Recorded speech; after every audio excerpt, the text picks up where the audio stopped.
Hello friends, તો ચલો આજે આપણે રાગીમાંથી ચોકલેટ કેક બનાવીશું, રાગીના લોટમાંથી.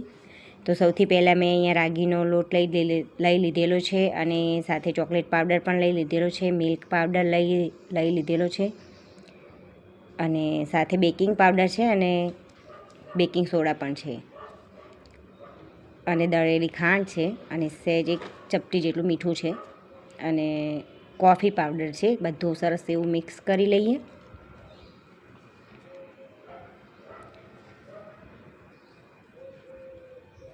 બધું મિક્સ થઈ જાય એટલે દૂધમાં કસ્ટર્ડ પાવડર એડ કરીને આપણે અંદર એડ કરીશું.